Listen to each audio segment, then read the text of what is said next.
Welcome to another new episode, the first episode of 2025. This is episode 5 of Talking on Edge. Yes, welcome. Happy New Year, everyone.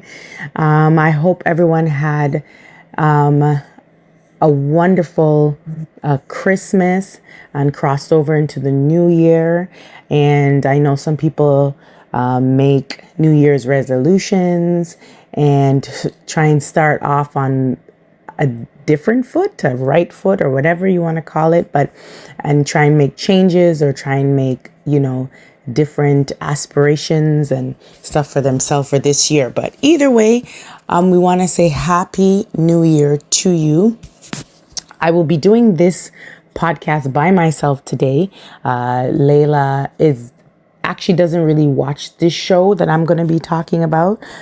So I will be doing this one by myself. But guys, again, I just wanted to say thank you so much for those who have subscribed to this podcast. We really appreciate you, and continue to please remember to like the video, share out the video, remember to subscribe, and we're also on Spotify. So again, thank you so much for your support. We really appreciate you. Okay, guys, we just want to dive in today. I want to talk about the new episode, the new season of Married at First Sight. These couples that they do have. They have David and Michelle. They have Madison and Alan. They have Carla and Juan, Camille and Thomas. And we have Imim, I think is how we say it, and Akechi. So, again, I'm not impressed with the choices they made this season for, Married at First Sight. I think this is one of those shows that I think is very difficult, because I do believe Married at First Sight is a mindset that you have to, if you're going to go on that show, you definitely have to go on that show with a mindset of you have to go on it with there's no, what's the word I'm looking for? The right word is you can't have any expectations. You can't go in there and expecting to have a certain height of a person. I mean, when they do sit down with the professionals and they do talk to them, they do give them some of the things that they do like, but nobody's perfect. So you're not going to get everything you want. They're trying to find someone that they believe will be a good match for you. Someone that can that you guys would fit well or mesh well together. I do find that the couples that they keep finding, I do believe that in the beginning, when they sit down with the professionals and speak to them in the beginning, they kind of tell them, this is what I want, this is what I don't want, this is what I want, this is what I do want. But yet when they get down further into the experience, nobody has the mindset to fully run the course. I find that we're finding a lot of couples that enter into this. Once they see the person, then they act accordingly. No one ever enters it to like, oh, he's not perfect, but we're going to run out the course. That's not what I'm seeing. I'm not seeing people who are fully in there to give it the experience a fair chance. And we can go back to the way beginning where we had Jamie in season 1, where she saw her husband and she was completely turned off by him, but she fully immersed herself into the experience. That's why she was able to get out of the experience what she was supposed to get. And I think these couples, they're missing the mark here. I don't know if I could ever do a show like that, because I do believe attraction plays a big role, and a lot of times these couples will not admit, but you can see somebody and something simple can throw you off from that person. It takes a lot to wheel you back in. So let's start off with one of the couples let's talk about David and Michelle. Now, David is the one that he wears that high ponytail. He still lives in his parents' basement. He's just seems to be that guy where he works, which is good. He seems to have a great job. But he's one of those guys that he just feels like, I don't need to go out, and I don't have a girlfriend. I don't have, responsibilities. I don't need to go out there and spend my money on rent. And I don't need to do that. And quite honestly, I don't have an issue with that. What I do like about David is that if he was in the position that he was supposed to, if he met somebody that was ready to take that leap and say, let's get a place together, or let's move out together, he's in a position where he can do that. So it kind of is throwing me for a little loop how Michelle keeps running that as her narrative. She found out that he lives in his parents' basement, and she cannot seem to be able to get off of that train. That was the one thing that she decided that she was going to stick to, and that is a complete turn off for her. Everything's an issue for him. The way they had their 1 month anniversary last week. She felt he didn't dress appropriately. He should have dressed up. I'm thinking why would he dress up for you? We're at the 1 month mark. You have not given this man any indication that you're into him. Why would he dress up for you? I wouldn't dress up for you. She's lucky he didn't show up at the jeans in pajamas. Girl, you are doing way too much, and you require way too much, and you're giving way too little. Girl, nobody's sorry for you. No, you have to show him that you're at least going to try. You're not even trying. He's talking to you and you're like, girl, bye. No one's ain't sorry for you. And it's funny because when we went and took a tour, yes, I'm not going to say that when she saw his place, she was probably completely turned off. He lives like a real true bachelor. The basement was messy. But girl, you don't live there. He does. And obviously, if you move out together, you guys would set up your place the way you want to set it up. What is confusing for me is that when we went to your place, your little apartment, I thought your apartment, you say you make good money, and I thought it would have been more impressive. I wasn't impressed, girl. So you came across like you have all your stuff together and you're bawling. Girl, we didn't see that. So you need to go have several seats. Okay.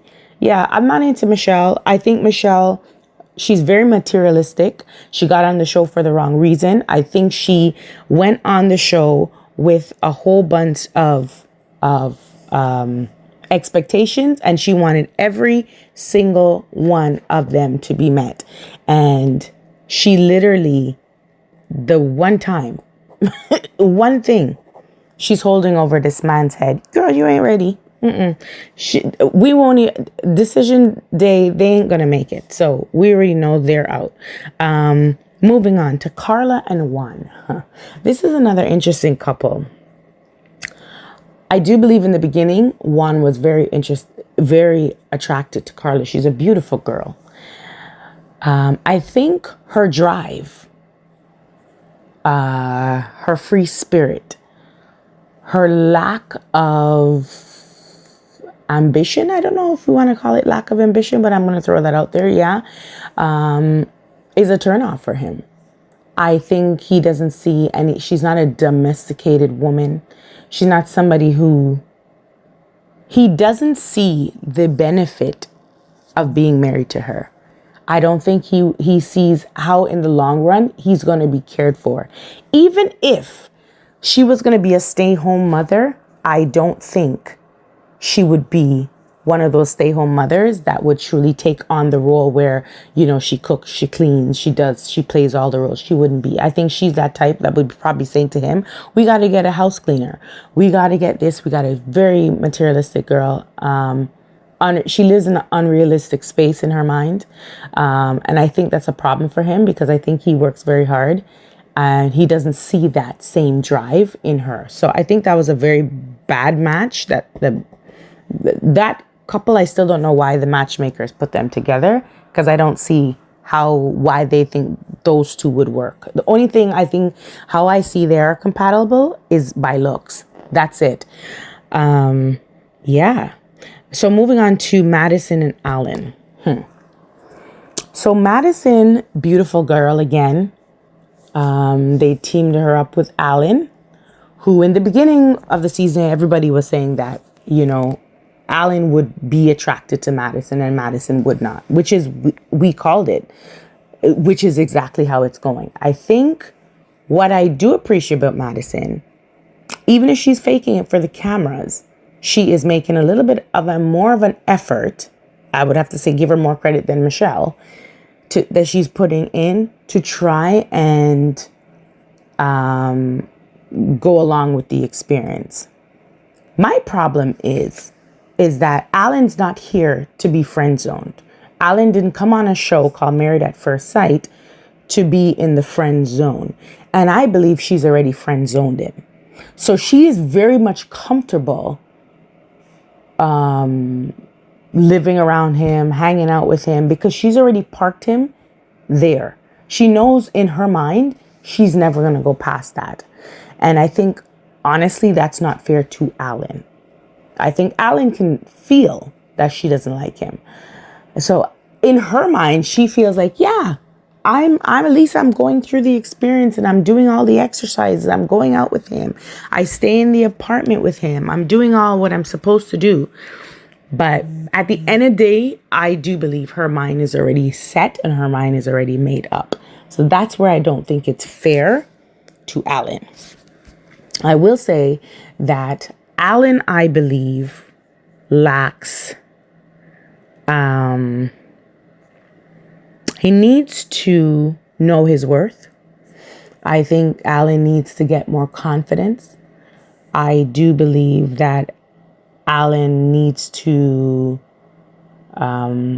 build him up himself more. I think he should have built up himself more. I think it's more than you saying you own a house when you come on the show. Yeah, because you have to have something that, especially a woman like her, she's very strong. She leads with her looks. And she always dates. In her mind, she always dates somebody in her league. So in her mind, Alan is out of her league because she believes she's in a bigger, higher league than Alan. And I think she's treating him that way too. I mean, there's obviously no respect if you feel that you can go out till 3 o'clock in the morning and hang out with your friends and come home the next day and don't call your husband. You don't respect him. And I do believe if Madison was teamed up with, say, someone like David, she wouldn't act that way. Because I think, look-wise, they're probably on the same level. She wouldn't treat him that way. I just think she's doing that to Alan because she knows she can get away with it, which is wrong.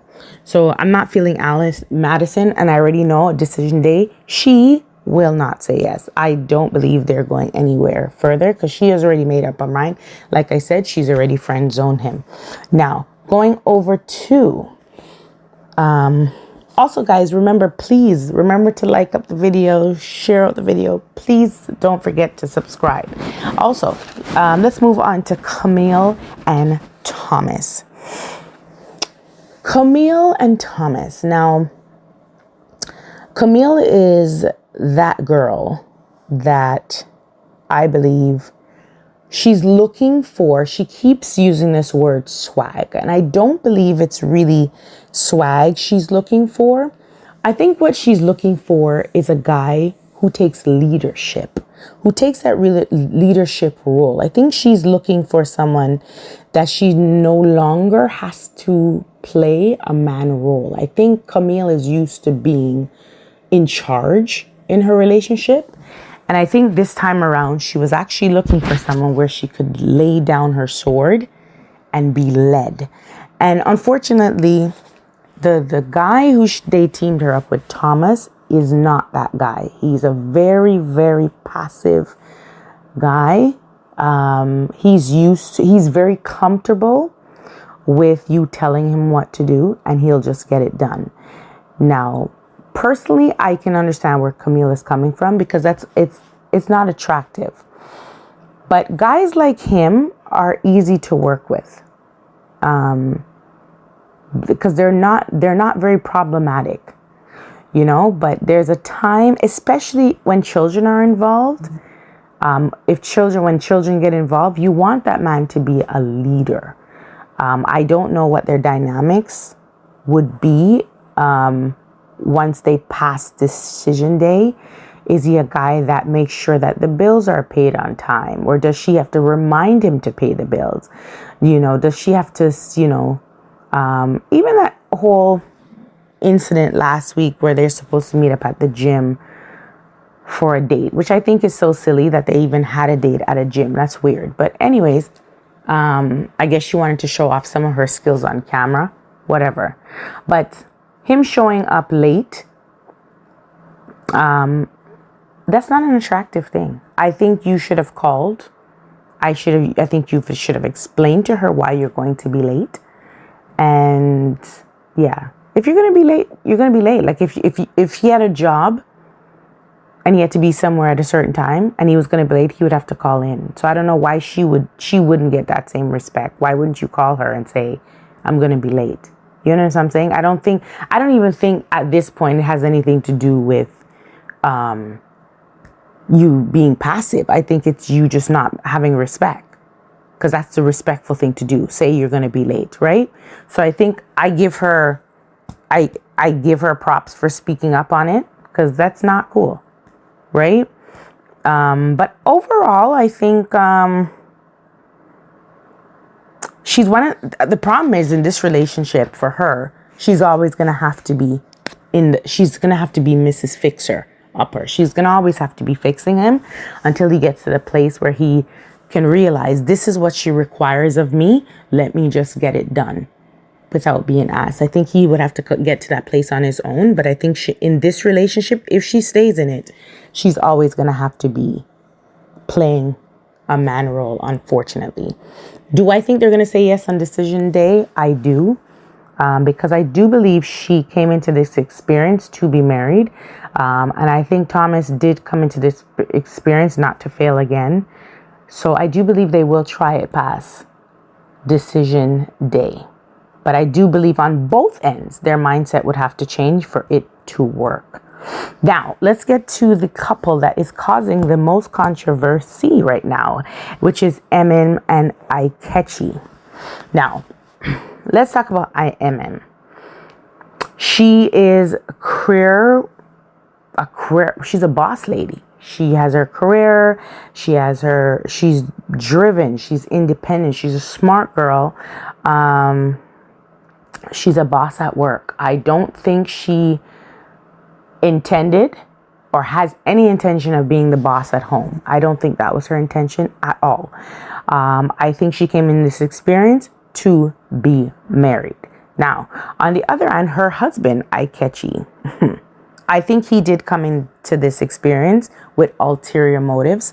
I do believe he's here for the clout. I do believe he's here to promote whatever he's trying to promote, whether it's his business, whatever he's trying to do. I don't think he's fully into the experiment, experience.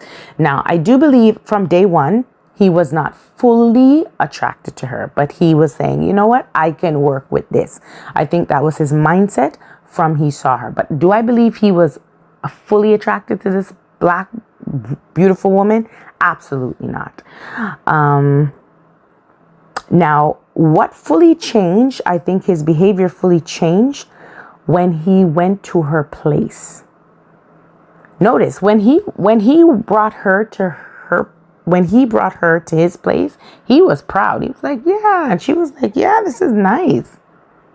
When that man stepped in her apartment, I realized, wow, you got to be making coin to afford this. He realized, this girl here is on a different level. Immediately, he was intimidated by her success. He was intimidated by her accomplishments.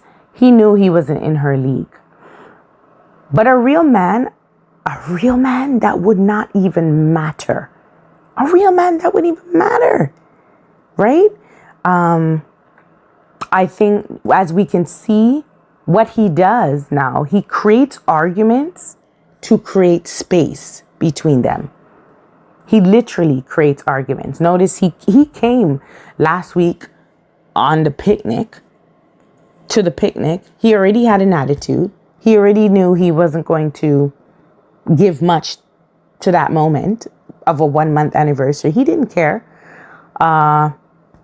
She asked him a question when they got back home. Notice the distance. She was sitting at the kitchen, the bar by the kitchen, and she was all the way in the living room. He wanted to put distance between them. And, you know, he's called her aggressive and, you know, he's just loose with his mouth. And I think that he does that to make sure that she looks bad on screen. But I think behind closed doors, he's lethal. I do believe he likes to, yeah. So men like these, let me just put it to you like this. Men like these, when they meet women like Emem, I hope I'm saying it correctly.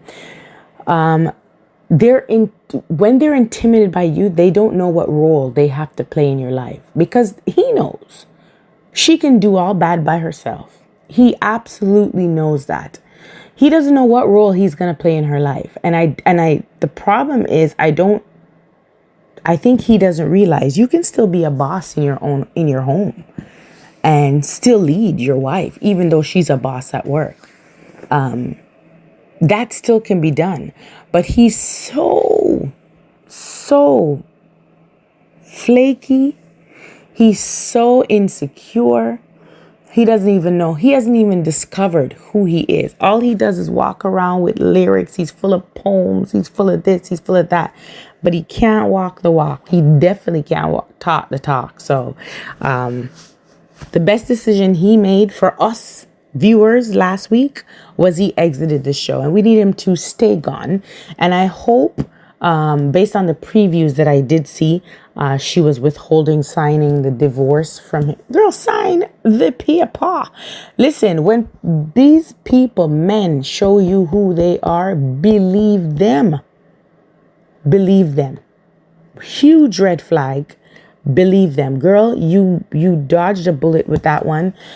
One thing I will say, I'm going to say this before I forget my thought. I do believe that when these matchmakers team up these whoever, girls, guys, whatever, with, you know, whoever, and girls like her, we had another girl last season, I can't remember her name too. I think they do deserve a do-over. When they get into these experiences with these people who are not serious, like the Michelles, you know, they deserve a second chance to go again. Team them up with somebody else. Let them try again, you know, because they're there for the experience. So, yeah, guys, we're going to have to see what happens tonight, and let's see how it goes. But yeah, I think this is going to be a full season where we're not going to, another failed season of Married at First Sight, these couples. Yeah. So remember, guys, remember to like up the video, share up the video. Don't forget to subscribe. I will be coming again with another review for tonight's episode. Yeah, so let's keep this going. Yeah, guys, I will be doing a lot of this, a lot of reviews of the shows I've been watching. I'll be doing a lot of reviews. Yeah, and I'd love to see your comments, guys. Send me your comments. And yeah, we're back for 2025. Thanks so much for listening. Thanks so much, guys, for your support. All right, see you in the next episode. Take care. Bye.